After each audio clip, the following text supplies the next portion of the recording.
Oh, bonjour, Ronald. Cherchez-vous mon fils?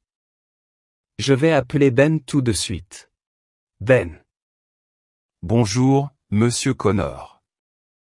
Oui, s'il vous plaît. J'ai besoin de lui parler. Bien sûr. Il sera là dans une seconde. Oh, désolé, j'ai oublié. Il n'est pas là maintenant. Il est sorti avec des amis. Il ne vous l'a pas dit? Je pensais que tu étais son meilleur ami. C'est dommage. Ce qui se passe, c'est que j'ai perdu mon téléphone portable et qu'il n'a pas pu m'appeler. Quoi qu'il en soit, je pars alors. Merci beaucoup, monsieur Connor. Passe une bonne journée. Et, attends. Tu n'as pas l'air bien. Vous avez des problèmes, n'est-ce pas? Je peux reconnaître cette expression. C'est pour une femme, non? Je sais que. Eh bien, oui, mais je ne veux pas vous déranger, monsieur. Je voulais parler à Ben, mais s'il n'est pas là. Bien. Si tu ne veux pas parler, ce n'est pas grave. Passe une bonne journée. Ouais, c'est une femme. C'est ma copine. Nous nous battons tout le temps. Je ne sais pas quoi faire. Je vois. Les jeunes couples se disputent généralement, mon fils. Est-ce sérieux?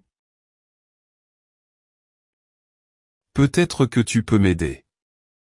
Ben m'a dit que toi et ta femme viviez heureux. Comment tu fais ça?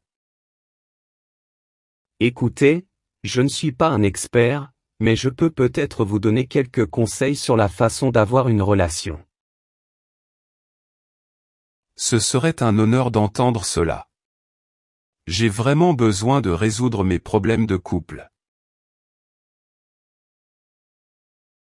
Eh bien, d'après mon expérience, la première chose que vous devez faire est d'apprendre à vous connaître. Prenez le temps de vous apprécier et d'entrer en contact avec vos émotions.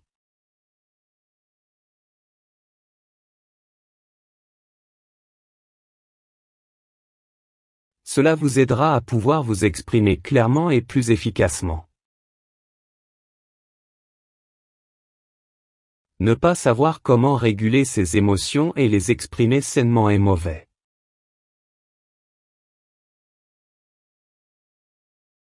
Cela peut nuire à votre bien-être mental. Les couples oublient toujours ça. Ils ne pensent qu'à leur couple et s'oublient. C'est quelque chose qui ne va pas.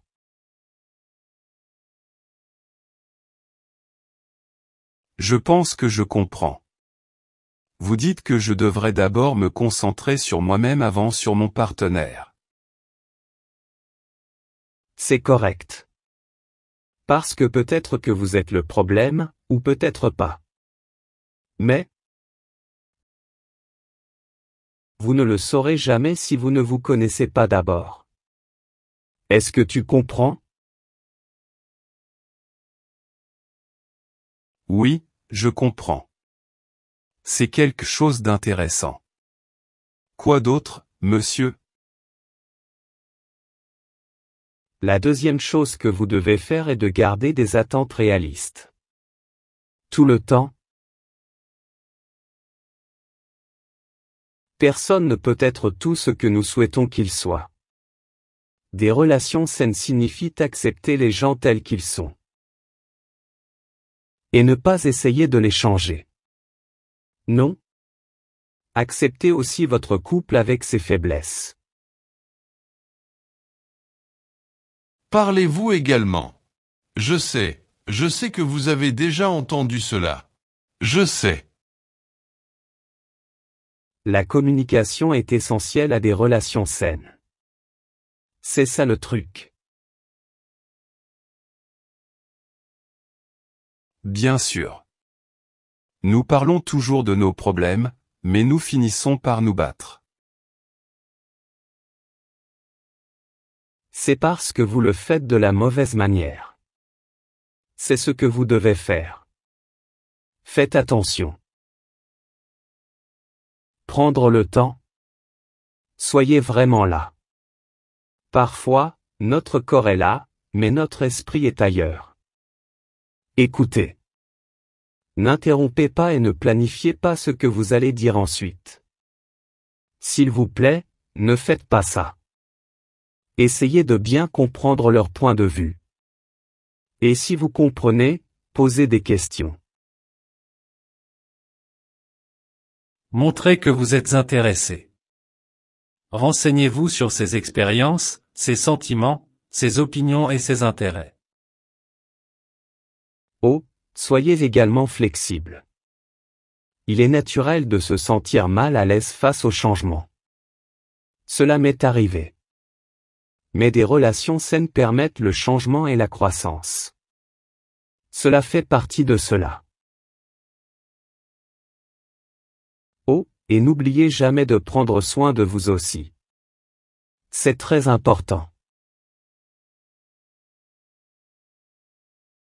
Les relations saines sont mutuelles et peuvent répondre aux besoins des deux personnes. Vous avez vos propres besoins. Sortez avec vos amis, rendez visite à vos parents, faites du sport, étudiez quelque chose. Faites-vous couper les cheveux. Allez dans un spa ou faites simplement ce que vous aimez faire. C'est peut-être là le problème. Nous passons trop de temps ensemble. Je ne sors pas seul. Eh bien, commencez à faire ça, alors. Prends soin de toi, mon pote. N'oubliez pas ça. Je ferai ça. En fait, j'ai essayé certaines de ces choses, mais nous continuons à nous battre. Bien. Ensuite, je vais vous donner quelques conseils pour ces combats. Écoutez, la plupart des relations sont conflictuelles. Cela signifie seulement que vous n'êtes pas d'accord sur quelque chose. Cela ne veut pas nécessairement dire que vous ne vous aimez pas. Cela signifie simplement que vous pensez différemment. Calmez-vous avant de parler. La conversation sera plus productive si vous l'avez quand. Lorsque vos émotions se sont un peu calmées, vous ne dites donc pas quelque chose que vous pourriez regretter plus tard. Cela m'a vraiment beaucoup aidé, croyez-moi. Avant, je me disputais aussi avec ma femme. Lorsque nous étions en colère, nous nous manquions de respect. C'était quelque chose de terrible à entendre et à voir. Ensuite, nous avons commencé à faire ce que je vous ai dit. Rafraîchissez-vous et tout ira mieux. Partagez également ce que vous ressentez et ce que vous voulez sans attribuer de blâme ni de motivation. Par exemple, quand tu ne m'appelles pas, je commence à avoir l'impression que tu ne te soucies pas de moi. Au lieu de « tu ne m'appelles jamais quand tu es absent ». Je suppose que je suis le seul à se soucier de cette relation. Il est très important d'exprimer ses sentiments de la bonne manière. Sinon, elle comprendra mal. Gardez votre langage clair et précis. Essayez de décrire de manière factuelle le comportement qui vous dérange. En évitant les critiques et les jugements, bien sûr. Attaquez le problème, pas la personne. Concentrez-vous sur le problème actuel. La conversation risque de s'enliser si vous accumulez tout ce qui vous dérange. Évitez d'utiliser le langage « toujours » et « jamais » et aborder un problème à la fois. Et s'il vous plaît, Ronald, assumez la responsabilité de vos erreurs. Excusez-vous si vous avez fait quelque chose de mal. N'ignorez pas votre responsabilité.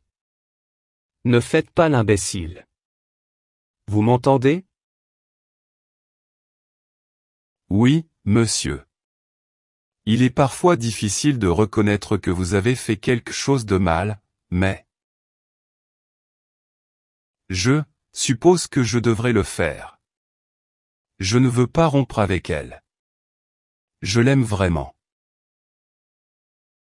Je sais que si tu ne l'aimais pas, tu ne serais pas là à m'écouter ou à demander de l'aide. Et enfin, reconnaissez que certains problèmes ne sont pas faciles à résoudre. Toutes les différences ou difficultés ne peuvent pas être résolues. La communication est un bon moyen de résoudre certains problèmes, mais certaines choses sont impossibles à changer. Il est important de déterminer par vous-même ce que vous pouvez accepter ou quand une relation n'est plus saine pour vous. Parfois, cette personne n'est tout simplement pas pour nous. Et c'est difficile à accepter. Je sais. J'espère que ce n'est pas votre cas. Sérieusement. J'espère que vous pourrez résoudre vos problèmes. Je l'espère. Merci beaucoup, monsieur. Vous m'avez beaucoup aidé. C'est bon. Et si tu veux parler à quelqu'un, tu peux toujours compter sur moi.